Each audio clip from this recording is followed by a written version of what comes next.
these days is two things. One is to make daily wearable jewelry rather than all the elaborate stuff that you love to make, but you never wear. Because That's I don't know about good. you, but I never have occasions enough for all the jewelry that I own.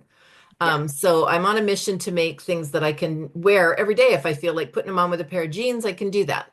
And the other thing is to use some of the things that are in my stash. And we all know that we accumulate way too much stuff over years of beading. I've been beading off and on in my life for over 50 years.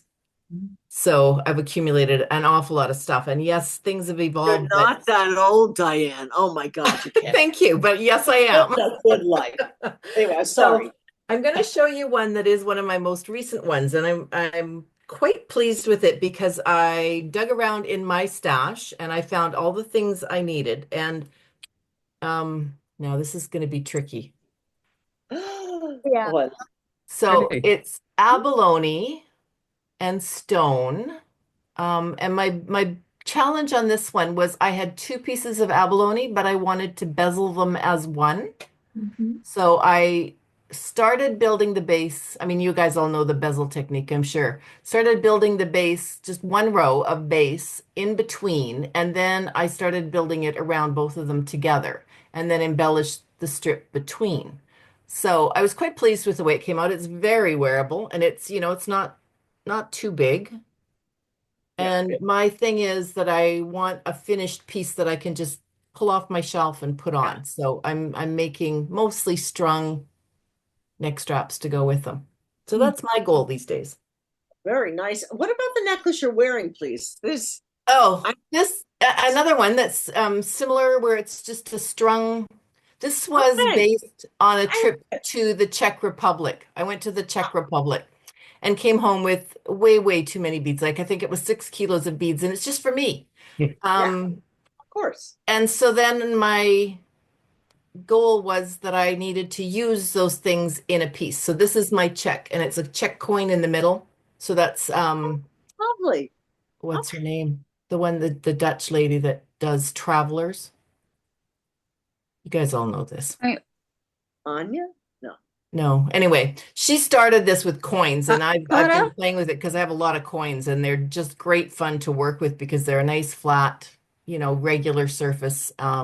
Great fun. And so this is a Czech coin with all Czech beads. Everything that's in it is stuff I bought on that trip. That's So that was fabulous. just Both fun. both pieces are wonderful. And Wonderful. again, little, wearable, stuff that you can put on every single day. And that's sort of my goal. And to have things like that that I can give to other people or sell to other people so that they're not elaborate, wear once and put in your closet type pieces, right? We call those coronation pieces. Yes, yes. And we all have way more party pieces than we have And, party to go to. and Yes. particularly since COVID. I mean, Yes. Yeah, this is true.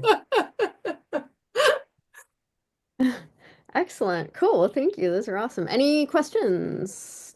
Was Questions? No? was the were you thinking of Codelin? Is that her name? No, Kata? no, No. no. It'll Okay. come to me. Just I'll pipe up when it Okay. re-enters my brain. well, Diane, You'll all know her name because she's been quite active in the beading world these days. She's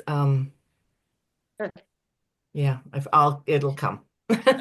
I do have a question. When you use something like a coin and that's bead embroidery, Always bead embroidery. Yeah, that's okay. my thing. God Are bless. you ever concerned about uh, putting it on a backing and so that you're diminishing the value of the coin? No, I don't worry about No, that. because No. the thing about buttons and not cutting the shanks off of buttons and stuff. Oh, I'm really? not a collector except in terms of things I can use. Mm-hmm. So if a coin is in my collection, it's more sentimental. It's not something that I'm looking at future values on. No, not at all. Well,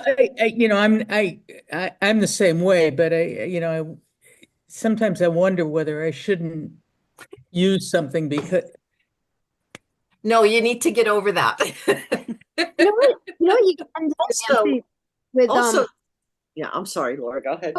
well, I was gonna say with the buttons, because I collect buttons and I like to use them, is you can like if they're shank button, like for me, I tend to bezel them on a piece of leather. So what I'll do is punch a hole in the leather, push the shank through the hole, then bezel it and not glue it down to the leather, just do just kind Oh, of. wow. Yeah. Okay. So Yeah. ultimately, you could just cut it out if if you were trying to cash in on your highly collectible button. That's what I use. My collectible buttons are used for clasps, actually. Oh. The Very button good and loop is idea. my Good idea. go-to for most things because when you have arthritic hands, it's something everybody can do and undo behind their back. Right. And I have a lot of elderly ladies that I work with, so that's something I've been developing for them more and more. Everything gets done with buttons and loops. Nice. Nice. And so, Dan, what's the background that you were bezeling the abalone to? I use ultrasuede. Okay. I always use ultrasuede because I have bags of it. So I work on a layer of regular ultrasuede and then I back it in a thin ultrasuede. So it's 2 layers of ultrasuede. And if something needs further stabilization, which when you have multi-stones, it often does, I use milk, excuse me, milk jugs, plastic milk jugs, Oh, that's a good idea. because they Great don't ever degrade. And you can cut them with a pair of scissors and you can't sew through them. You have to make them small enough that you have a border to work with. But they're incredible for that kind of thing.